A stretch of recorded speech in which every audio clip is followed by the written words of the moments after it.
Hello, everybody. I wanted to spend a little bit of time talking about heartworm products that may be able to help us support this really important area of care for our pets.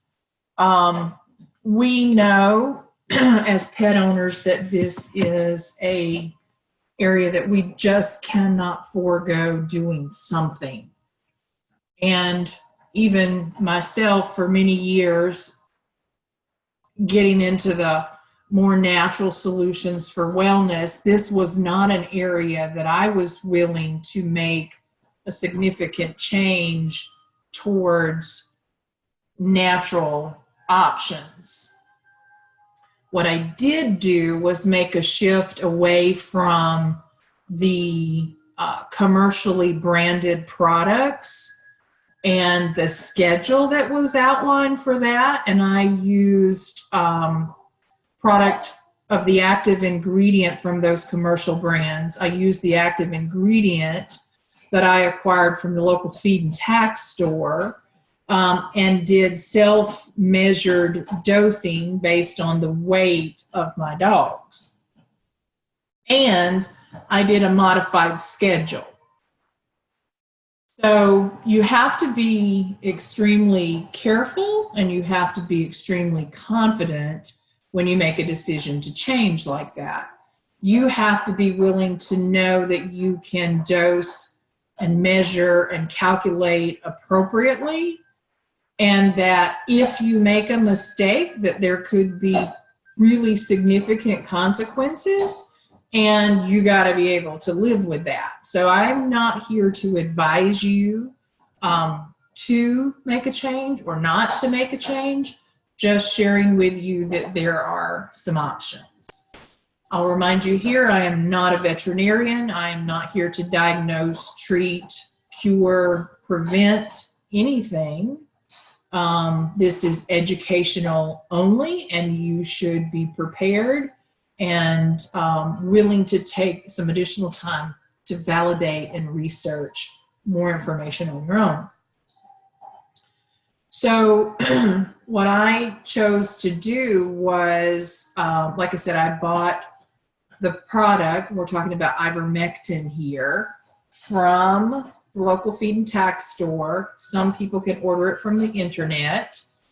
And based on the weight of my dogs, I determined how much they should get. And they get that on about a 6-week, 7-week schedule. Generally speaking, February, March timeframe through about October, November timeframe. We do take a few months off. Many people in lesser active areas have a different schedule than that. So do research based on where you live. You need to, prior to doing any sort of protocol, make sure you know whether your dog is or is not heartworm positive at the present time. Because if they are positive, there are different things that you would want to do. And we also know that there are breeds of dogs that should never take ivermectin as a drug. They should never have access to that. Ideally, if you have a breed that falls into that category, you already know because you've been working with your veterinarian to identify that and to take other protocols and put them into place.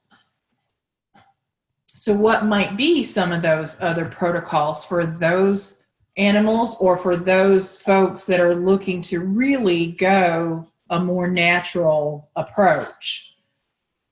There are some products out on the market. One of them is a liquid that is based in or made with a base of black walnut.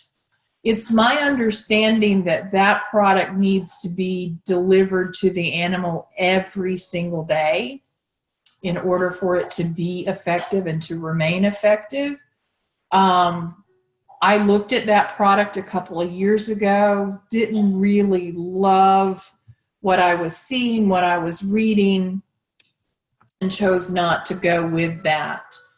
I also chose not to, at that time, to do even an essential oils protocol. In part, my thinking was, we've all been using the brand name product for so many years with very little risk associated with it. That's not to say it's without risk, because there are risks. There are the risk of it not working. There are the risk of not using it frequently enough. There are the risk of using too much, or the dog getting into the whole package and overdosing on the stuff. We know that in order for those products that are commercially marketed to be guaranteed, that if your dog does present with a positive test, that you had to be administering it every single month, getting your prescription from the veterinarian, and so on. So anytime we make a modified approach to this, all of that is negated.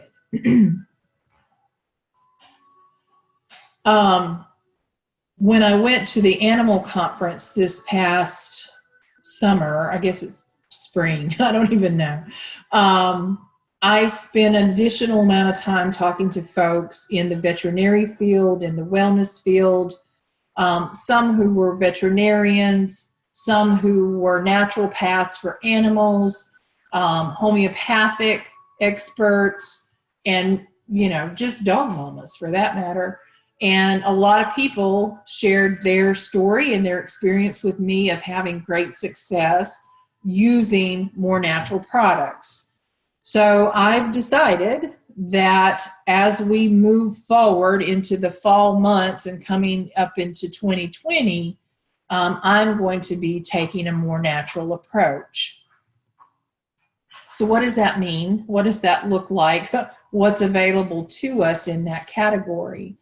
There are products that have an ability to purge and or deter the growth of parasites in the systems. You and I could actually have parasites. Now, I don't think we wind up with heartworms in the same way that our dogs do. But there are other things that could be in us. If you've ever watched shows like Untold Stories of the ER, you see all sorts of crazy things. So I have a friend who is very much into essential oils and naturopath medicine. And she recommends that you and I, as humans, do a parasitic cleanse at least once or twice a year. And that we do the same type of thing for our dogs, even if they happen to be on other more natural or more traditional type protocols for their care. So as we go through this class, I'm just going to remind you that I'm not here to give you direct advice. I'm here to tell you what some of the essential oils we have available to us may offer in terms of their properties and the things that they can do for us. So when we look at a product, sorry, I thought I had it open, that is really a supplement. There it is. A supplement that is supposed to help us eliminate, manage, support the existence of in such a way that the body becomes inhabitable to such intruders. We know that some of the oils that fall into that category are thyme, clove, anise, fennel, vetiver, bay laurel, ocostia, if I say that properly, patchouli, lemongrass, and cumin. So there's actually an available supplement that works in this category that's available for you and me that could also be used in our dogs, right? Many people suggest that if you're going to do this, that you do a 3-week protocol at least once or twice a year. Some people do it quarterly, meaning you take this supplement every day for 3 weeks. Others in the dog space recommend doing it once a month for a week at a time. And you just may have to experiment and see what happens and what works for you. Now, remember I said we need to know going in whether we're positive or not, because there are additional risks associated with a positive dog. And some people will see that and think, oh, yeah, I need to take an immediate, drastic reaction or action. That's not always true. You'll hear people talk about load being light or load being heavy when we talk about heartworms. And a lot of times if we have a light load, even the veterinarians will introduce what is called a slow kill process. And so it's important to start to understand the life cycle. And you'll see the chart also listed in this lesson of what the life cycle is. It's really, we call it a prevention, a preventative, when we use the commercially branded products. But technically, our dogs are not without this microfilaria in their body most of the time. The question is, do we have the things to support the elimination of, or the ability, so remember I said inhabitable environment, are we creating an inhabitable environment in which that microfilaria develops into larva that then develops into eventually an adult worm that then has the ability to reproduce and start it all over again? So it could be just one mosquito that causes this whole cycle to kick off, or it could be more going in and more being reproduced, and that's how we wind up with, in some cases, these really heavy loads, especially for outdoor dogs or dogs that have not been tested in quite some time. So we need to know. When we start working with a dog that has adult heartworms and we do something that begins that inhabitable, I can't even say the word, inhabitable environment, and they start to die off, those worms wind up in the bloodstream and could actually cause a clot in the bloodstream, which is highly, highly dangerous. It's very dangerous with the traditional treatments, which is why we find the guidance being your dog needs to be on bed rest, basically. They need to be inactive and not do anything that overstimulates the internal environment. Even the injection that I've seen, unfortunately, dogs get the injection and within hours have passed because the injection is basically a toxin that's going in. Then as those heartworms begin to die off, like I said, it loads the bloodstream, can create a clot, can create all sorts of problems. So any methodology comes with risk. So if you go in knowing that you're clear, right, that you have a negative result, that your dog is not heartworm positive, and then you want to sort of maintain health and maintain an environment in which that's inhospitable, right? Then we look at these essential oils and essential oil-based supplements that are known to help create the environment that becomes inhabitable, right? That doesn't allow that cycle to keep repeating itself and the development process to take place. So again, there is a supplement that we can look at. There is an essential oil blend that we can look at that is customized for animals, but I'll tell you, I wouldn't have a problem with this particular blend for me. I don't look at the animal products as ones that require animal use only in most cases, right? They include many of the same ingredients. It's just in an essential oil blend versus a supplemental blend. And so we have ginger, we have anise, we have peppermint, spearmint, cumin, rosemary, tarragon, juniper. What can I read that? Lemongrass and patchouli. So I encourage you to take this as one of your places in which you hear the names of those essential oils. Go to that spreadsheet we talked about early in the courseware and start to list those oils and put them in this category of having some ability to work against parasites in the body. Okay? And if you wonder why I'm being squirrely with my words, I really am, and still always try to stay compliant and not get us into trouble so we can have more dialogue.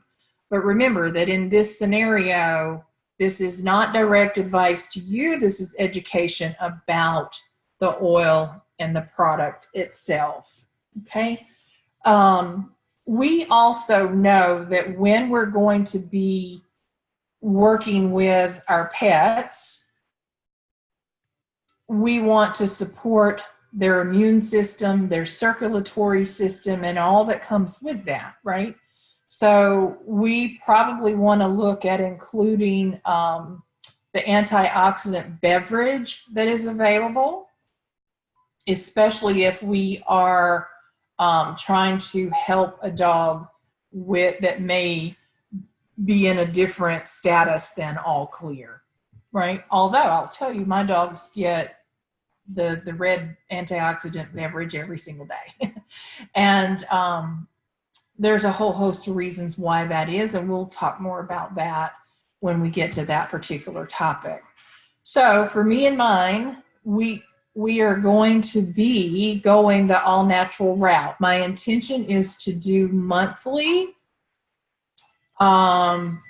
essential oil or the supplement, and do it for 1 week at a time for each of the dogs, and make sure that we are still testing clear at our annual checkup. So you always need to do the test to know whether something has changed in your dog's health or if you're seeing something show up there. I'm told by several people, I have not done this myself. I have not had a client sit before me that has done this.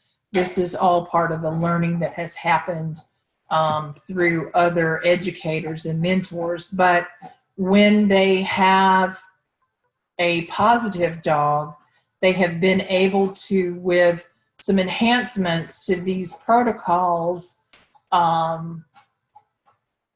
create an elimination of, bring the dog back to health without having to go down the route of more traditional treatments. Now, I know that's a difficult pill to swallow for a lot of people. I've had a discussion with several rescue groups about, do you want to try this? And much like me, because I wasn't even trying it for my own dogs until now, it's hard to say, I'm going to try this dog, and if it fails, I can accept those consequences, right? I'm really convinced now that we have the opportunity for it not to fail. But I also know that if we try it, and we are testing regularly and appropriately, that we have the opportunity to know pretty quickly whether it has worked or not, and not allow a progression to continue. And that if it didn't work, right, if we weren't able to bring the dog back to wellness, that we could then still take the more traditional route. So for those of you who may have adopted a dog, you know, gone to the shelter, got a dog, found out that it was heartworm positive, or you're in rescue where you have lots and lots of these, there are some things that we can do. I know someone who makes she's a naturopath, and very, very much about holistic health for animals. She makes a product that can be used in this category of care for our animals. And, you know, I'm happy to share with you what that is should you need it, and get you in touch with her to follow up on the acquisition of that particular product. But no, the whole point of sharing this is I know it's controversial, but I want to start dripping those seeds of awareness into your mind and into your education, and let you think about, are you ready to go to that next step of holistic wellness and holistic care for your pets? I've already made the change, right? I had made the change to an alternate schedule, and what's the word I'm looking for? Not a protocol, that's not right. But I guess alternate schedule. I had already modified that, and I've done that modification for several years now with great success, even in the South, even in the hot summers. And so now I'm moving into the more natural approach to this, and I'll keep you guys posted on how we proceed. If you are ready to try this, it's certainly worth a one-on-one discussion with me, a consultation perhaps, and then I can share a little bit more with you that way. Talk to you soon. Thanks. Bye.